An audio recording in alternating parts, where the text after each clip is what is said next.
3.4 का दूसरा सवाल, निम्न समस्याओं को रेखिक समीकरणों के युग्म में बनाइए और उन्हें हल कीजिए यदि उनका अस्तित्व हो तो, और विलोपन विधि से हल कीजिए।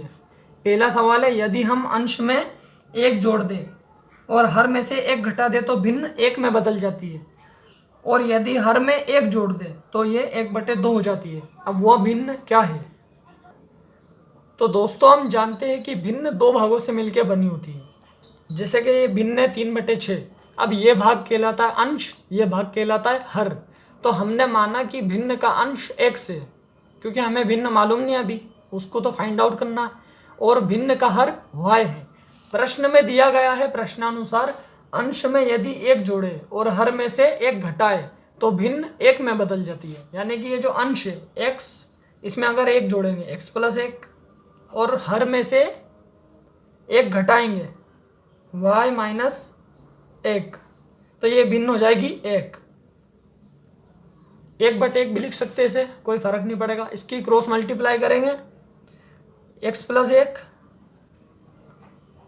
का 1 में गुणा, और ये y - 1 में 1 का गुणा, तो ये ऐसा कैसा आ जाएगा, x + 1 बराबर y - 1। अब x - y इधर ले गए, x को, y को इधर लाए, ये हुआ माइनस का 1, और प्लस का 1 इधर आया, ये हुआ माइनस का। तो x - y बराबर -1 और -1 -2, ये समीकरण नंबर 1। अब प्रश्न में ये भी कहा गया कि यदि हर में एक जोड़े तो भिन्न 1/2 हो जाती है। अंश तो ऐसा कैसा, और हर में एक जोड़ो यानी कि y + 1, तो भिन्न हो जाएगी 1/2। अब इसकी क्रॉस मल्टीप्लाई करेंगे, x में 2 का गुणा करेंगे, 2x बराबर y + 1 में 1 का गुणा करेंगे, तो ये y + 1 आ जाएगा। अब हम y को इधर लाएंगे बराबर के, तो इसका पक्षांतर करेंगे, ये माइनस का हो जाएगा और 1 इधर बच जाएगा, तो 2x - 1 बराबर 1, ये समीकरण नंबर 2। अब हम इन दोनों समीकरणों को विलोपन विधि से हल करेंगे। हम यहाँ देख रहे हैं कि ये माइनस का y है, ये भी माइनस का y है। अगर हम इसका चिन्ह परिवर्तन करें यानी कि घटा है, तो ये y हो जाएगा ये वाला प्लस का, तो प्लस के y से माइनस का y कट जाएगा, तो x का उत्तर निकल के आ जाएगा। तो समीकरण 1 में से 2 घटाने पर इसको माइनस का करो, क्योंकि घटाने पे समीकरण के चिन्ह जो रहते हैं वो विपरीत हो जाते हैं। ये माइनस का, ये प्लस का हुआ, ये प्लस का है, ये माइनस का हुआ, तो ये प्लस के y से माइनस का y कैंसल। अब माइनस का 2x में x गया तो माइनस का x बचा, और माइनस के 2 और माइनस का 1 यानी कि माइनस का 3, तो माइनस से माइनस कटा तो x का मान आया 3। अब ये x के मान को समीकरण 1 में रखेंगे, तो समीकरण 1 है x - y बराबर -2, x की जगह रखा हमने 3, -y बराबर -2, 3, ये -2 इधर आया, ये हुआ प्लस का पॉजिटिव, बराबर ये माइनस का y उधर, ये भी प्लस का हो गया, तो y बराबर 3 + 2 यानी कि y बराबर 5। यानी कि भिन्न जो है हमारी थी x/y, यानी कि भिन्न थी 3/5। ये हमारा उत्तर आ चुका है।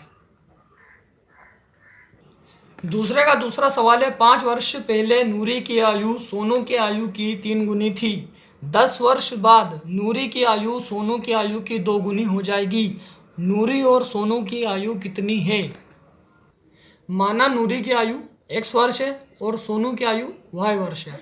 प्रश्नानुसार 5 साल पहले नूरी की आयु सोनू की आयु की 3 गुनी थी। तो अब बात हो रही है 5 वर्ष पहले की। अगर यदि किसी की उम्र 25 साल है तो 5 वर्ष पहले उसकी उम्र क्या थी? 25 - 5, हमने घटाया 5। तो इसी तरह हम x और y दोनों में से 5 घटाएंगे, तो 5 वर्ष पहले यानी कि x - 5, ये होगी नूरी की आयु 5 वर्ष पहले, और सोनू की आयु क्या होगी? y - 5। नूरी की आयु सोनू की आयु की 3 गुनी थी, तो ये जो नूरी की आयु है ये 3 गुनी थी सोनू की आयु के, 3 में इसका गुणा होगा, तो x - 5, 3 में y का गुणा 3y, माइनस का 5 दिया 15। अब x, ये 3y इधर आया, ये हुआ माइनस का 3y, बराबर माइनस का 15 और ये 5 इधर आया, ये हुआ पॉजिटिव प्लस का।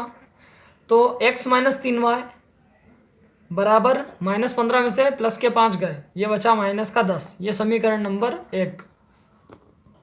प्रश्न में कहा गया कि 10 वर्ष बाद नूरी की आयु सोनू की आयु की दुगनी हो जाएगी, यानी कि 10 वर्ष बाद की बात है, यानी कि x प्लस 10 जुड़ेगा।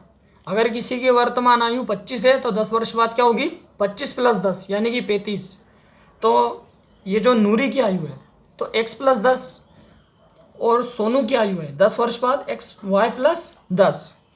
तो नूरी की आयु सोनू की आयु की 2 गुनी हो जाएगी। तो सोनू की आयु में 2 का गुणा करेंगे तो नूरी की आयु आएगी।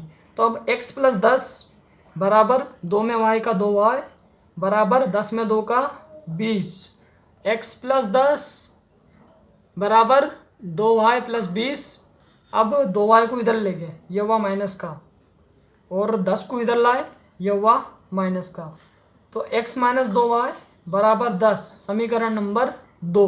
अब हम समीकरण 1 और 2 को विलोपन विधि से हल करेंगे। अब ये समीकरण 1 और ये समीकरण 2 है, अब हम इसे विलोपन विधि से हल करेंगे।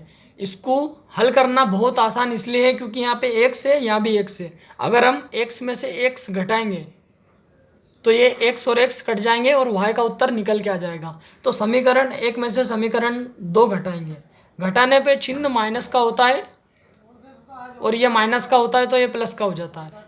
ये प्लस का है, ये माइनस का हो जाएगा। तो x से x कट गया, प्लस का 2y और माइनस का 3y यानी कि माइनस का y बचा।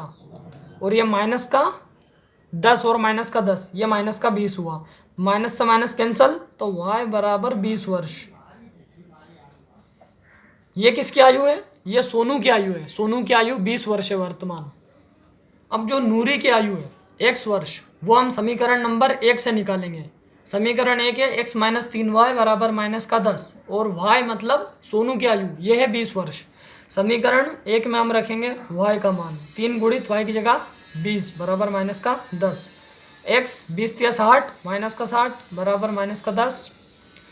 x बराबर माइनस का 60 माइनस का 10 और ये प्लस माइनस का 60 इधर आया, ये हुआ प्लस का 60। तो x बराबर आया 50 वर्ष, यानी सोनू की आयु 50 वर्ष है।